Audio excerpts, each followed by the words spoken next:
विद्यार्थियों, मैं डॉक्टर वत्सला आपको मम्मट द्वारा प्रतिपादित काव्य के भेद पढ़ा रही थी और मम्मट ने काव्य के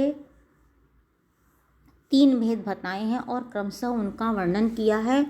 उत्तम काव्य को मैंने आपको प्रतिपादित कर दिया, लेकिन उसमें काव्य प्रकाशकार ने ध्वनि और बुधई 2 शब्द का प्रयोग किया है। तो ये ध्वनि कहाँ से आया? तो ध्वनि की प्रेरणा व्याकरणों के स्फोट सिद्धांत से मिली है। तो कह रहे हैं कि जो ध्वनि पद है, तो ध्वनि की प्रेरणा क्या है? व्याकरणों का स्फोट सिद्धांत है। तो व्याकरणों ने प्रधानभूत स्फोट रूप व्यंग की अभिव्यक्ति कराने में समर्थ शब्द के लिए ध्वनि इस पद का प्रयोग किया था। तो आप अब ये जान लीजिए कि ये स्फोट क्या है, स्फोट सिद्धांत क्या है। ध्वनि सिद्धांत की प्रेरणा ध्वनिकार को व्याकरणों के स्फोट सिद्धांत से मिली है। इन्होंने स्पष्ट स्वीकार किया है कि सूरभि कथिता में सूरभि यानी विद्वानों के द्वारा से अभिप्राय क्या है? व्याकरण से। बुधई से अभिप्राय क्या है? व्याकरण से है, क्योंकि व्याकरण ही पहले विद्वान है और व्याकरण ही सभी विद्याओं का मूल है। मुखम व्याकरणम स्मृतम। 6 वेदांगों में शिक्षा, कल्प, व्याकरण, निरुक्त, छंद, ज्योतिष, ये उसमें व्याकरण क्या है? प्रथम है। मुख स्थानीय परंपरा के बिना भाषा के स्वरूप का ज्ञान नहीं होता है। साहित्य शास्त्र में आनंदवर्धन आदि ध्वनिवादी आचार्यों ने व्याकरण शास्त्र के इस ध्वनि शब्द को अपना लिया। स्फोटवाद व्याकरणों का प्रमुख सिद्धांत है। स्फोट शब्द की व्युत्पत्ति स्फुटति अर्थः यस्मात् सह स्फोट इस प्रकार की जाती है, अर्थात जिससे अर्थ की प्रतीति हो उसको क्या कहते हैं? स्फोट कहते हैं। स्फोट वह नित्य शब्द है जिसे नष्ट होने वाले उच्चरित वर्ण उत्पन्न करते हैं और जिससे ही अर्थ का बोध होता है। स्फोट ही क्या है? नित्य शब्द है और जिसे नष्ट होने वाले उच्चरित वर्ण उत्पन्न करते हैं और उससे ही अर्थ का बोध होता है। उच्चरित होने वाले वर्ण नश्वर होते हैं और नष्ट होने के बाद नित्य वर्ण अर्थ को अभिव्यक्त करते हैं। जब हम बोलते हैं किसी भी शब्द को, तो हम देखते हैं वो शब्द तो नष्ट हो जाता है और नष्ट होने के बाद वो क्या होता है? अर्थ को अभिव्यक्त करता है। उत्पत्ति क्षण, स्थिति क्षण, नाशक क्षण, ये त्रिक क्षण अस्थाई शब्द को नष्ट होते होते तरंग के रूप में यानी अलग अलग वर्ण को उपस्थित कर देते हैं। इन्हीं से अर्थों का बोध होता है और यही स्फोट है।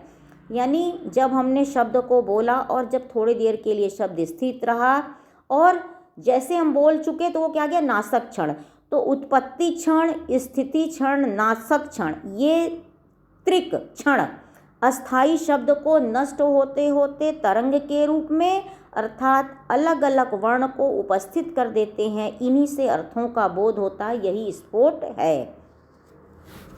व्याकरण लोग सुनाई पड़ने वाले वर्णों में ध्वनि का प्रयोग करते हैं। वर्ण तो नष्ट हो जाते हैं, फिर अर्थ का बोध कैसे होगा? वर्ण ध्वनि के रूप में रह जाते हैं।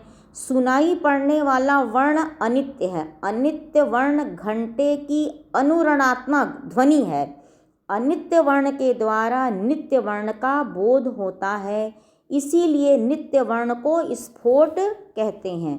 उत्पत्ति क्षण, स्थिति क्षण तथा नाशक क्षण, ये त्रिक क्षण नित्य वर्ण को उपस्थित कर देते हैं।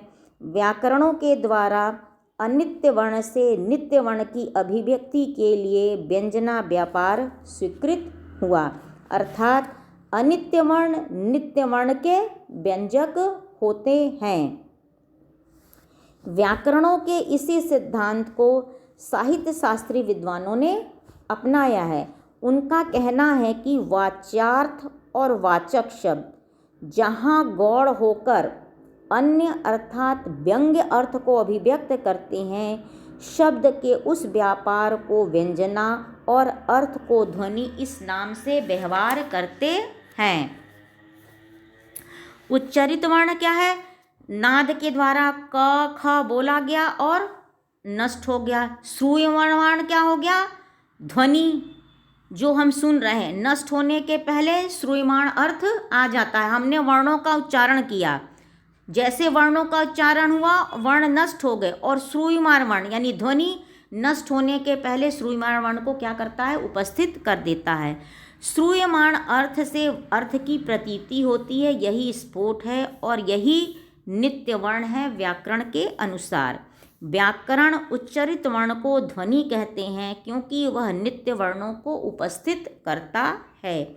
व्याकरण के इसी सिद्धांत के आधार पर साहित्य का ध्वनि सिद्धांत आधारित है, अर्थात अनित्य वर्ण ध्वनि के द्वारा नित्य रूप वर्ण को अभिव्यक्त करता है।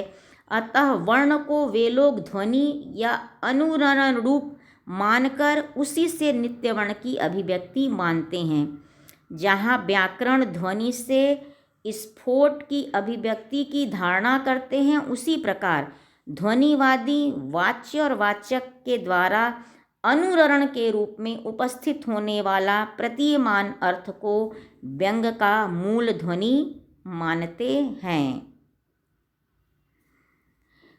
नाद कान में गया और स्वयं विलुप्त हो गया और नित्य वर्ण को जागृत कर दिया, उसी से अर्थ का बोध होता है, यही स्फोट है। स्फोट को अभिव्यंजित करने वाले को क्या कहते हैं? ध्वनि कहते हैं। वाच्यवाचक कानों में जाकर नष्ट हो गया और प्रतीयमान अर्थ को प्रकट किया, यही ध्वनि है। ध्वनि के मूल में यही सादृश्य साहित्य शास्त्रियों ने ग्रहण किया है व्याकरणों के द्वारा।